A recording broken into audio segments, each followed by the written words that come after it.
What's the next step once you've analysed the situation properly? Let's say you've looked at the learning requirement, you've looked at the characteristics of your audience, you know what constraints and opportunities you're working under. Your next task is to essentially determine the methods that you're going to use to reach your learning requirement. And methods are interesting in some ways because there's very many of them. There are hundreds of different methods that you could use. You know, when you think about it, you've got things you could use: discussion or reading or lectures, presentations, job assignments, games, simulations. There are role plays. There are endless examples of methods. The interesting thing about methods is that they're relatively timeless. Even if you imagine you were Socrates back in ancient Greece, and who was actually very well known for his one particular method, his Socratic questioning that he used, which is used to teach through questioning. But if you were to say, well, what methods would have been available to Socrates thousands of years ago? Very much, almost exactly the same methods that we use now. People haven't changed so radically in those thousands of years. So methods are relatively timeless. You're not, unless you're extremely brilliant, going to come up with a new one. So the job really is to make sure that you use the right method to meet your particular requirement.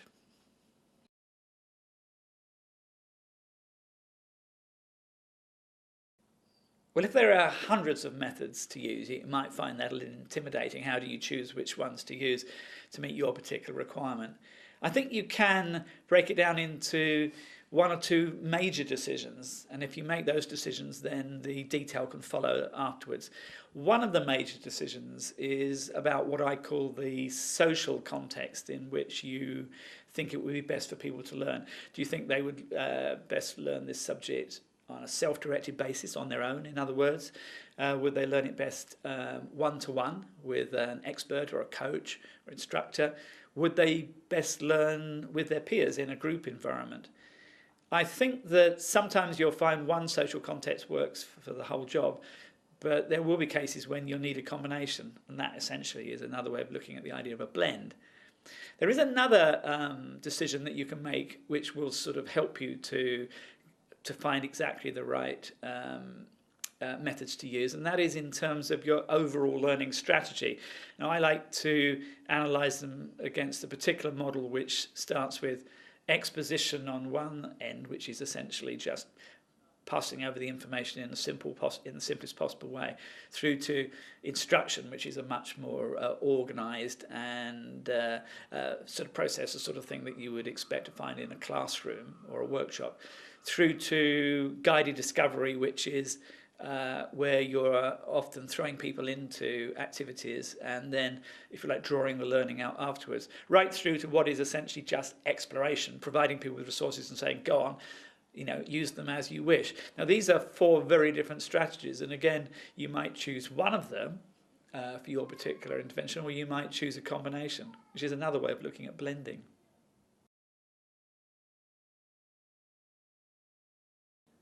So how do these various social contexts for learning compare? I think from our own experience, many of us will be able to draw our own conclusions here. But if you think about it, self-directed learning has some very obvious benefits in that people can learn at their own pace, which we know is something that learners prefer. It's less stressful and more flexible. They also have the option to learn in smaller chunks, which again is much easier than in protracted periods.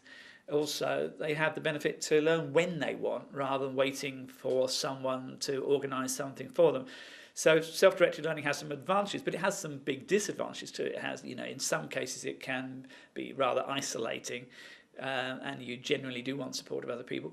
And secondly, it can be hard sometimes to get the self-discipline together to actually get on and do that self-directed learning. There's always something else seems to be more important. So self-directed learning has some very obvious pros and cons. I think if we look at one-to-one learning, there's some very obvious arguments here.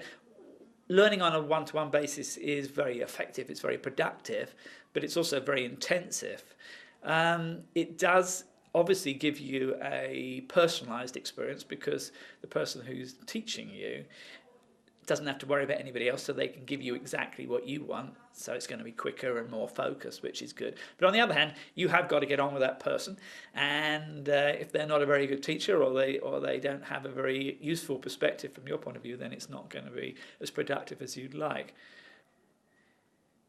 All of us have also had experience learning in a group. In fact, most of our education was conducted that way, and a lot of our learning at work.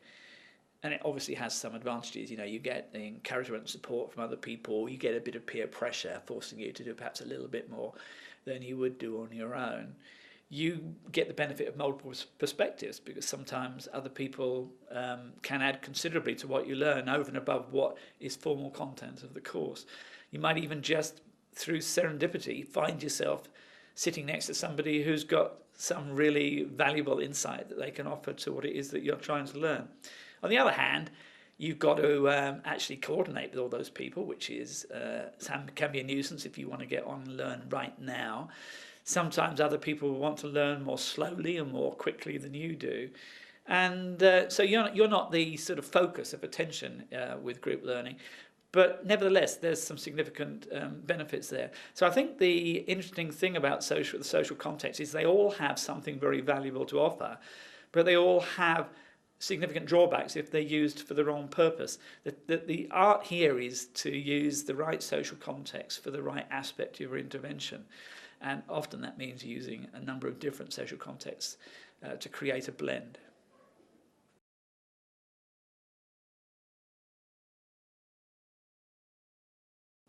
So you also have a variety of learning strategies to choose from. Which ones do you choose and why? I think that it's worth recapping what these options are. It's a particular model which I found very useful. It starts in a very simple way with a technique called exposition, which is essentially just like delivering a lecture or giving people reading to carry out, or asking people to watch a video. It doesn't matter what it is, what the medium is. Essentially, the thing is that you, as a subject expert, have poured out what it is that you know into some form of content or some live event, and you're saying, come on now, take part in it. There might be a little bit of Q&A, but by and large, it's a one-way process. So it's a very teacher-centered approach, you might say, or an expert-centered approach would be a better way of putting it. In most cases, this is going to be overwhelming for people, just having to listen to a whole load of unstructured information is very, very hard work, and it overloads people. The people it does work for are people who are already experts. If you're already very well attuned to a particular subject and you've got that elaborate schema I was talking about earlier, which is helping you to understand the particular area in which you work, then you can cope with lectures, you can presentations, and with reading scientific journals, whatever it might be. You can do that because it's very easy for you to work out what's important, what's not important. You know what you do know, you know what you don't know. But for a novice, that's not really an acceptable technique. But nevertheless, it's one option we do have. I think the second option, instruction, is what most of us will be more familiar with.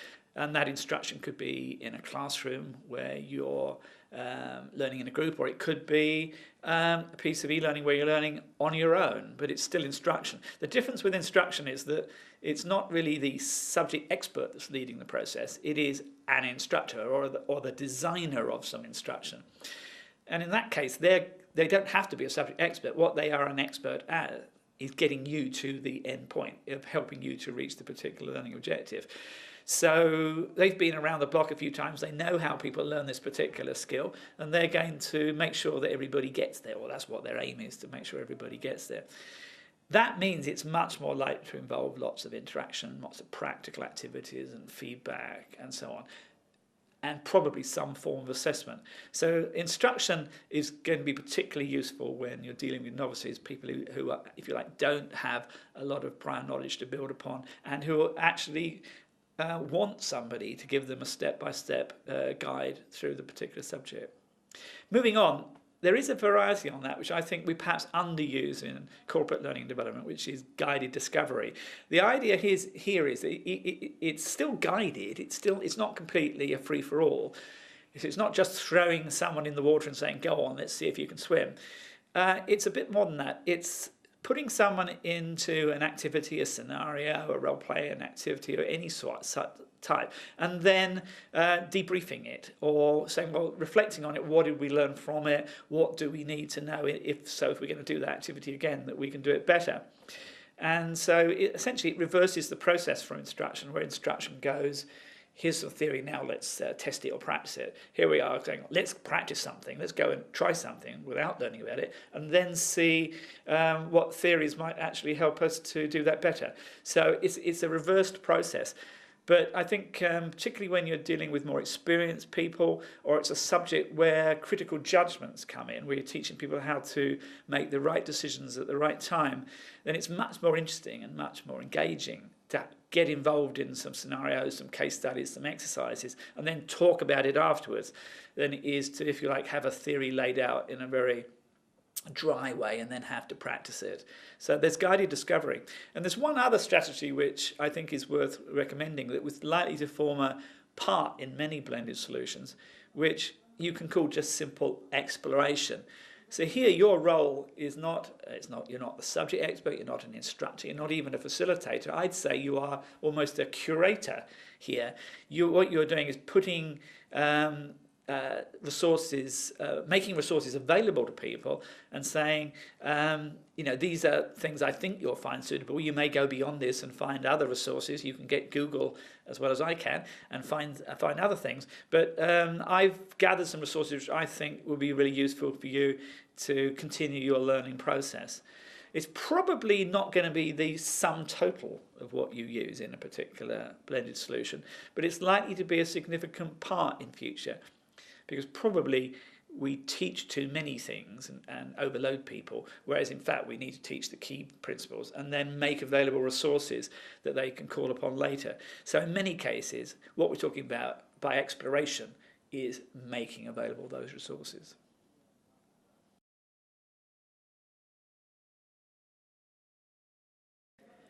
You might be wondering how the social contexts and the learning strategies that I've just been talking about, are they different ways of looking at the same thing, or do they overlap in any way? In fact, they're quite independent concepts.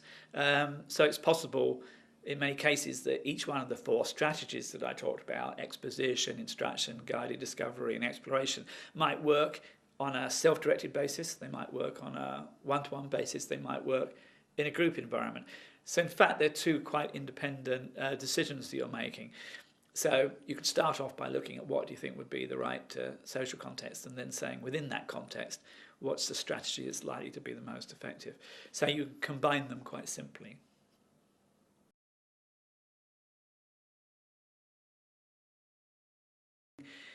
Why we've spent so much time thinking about methods when the opportunities that we have at the moment are for using new technologies, and that should be our focus.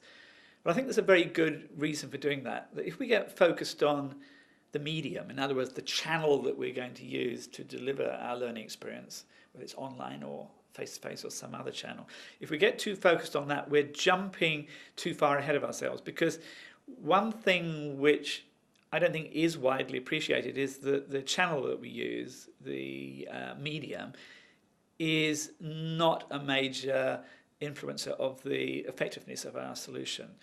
Well, the difference that the channel makes is in terms of the efficiency of the solution. So our first priority is not really about efficiency. The first priority is, will this work? Will people actually learn what it is that they need to learn? And methods are what determine effectiveness. That's a pretty well acknowledged output of the research, is that if you get the methods right, then it will be effective. So we delay our decisions about the medium until we know that we've got a solution that will work.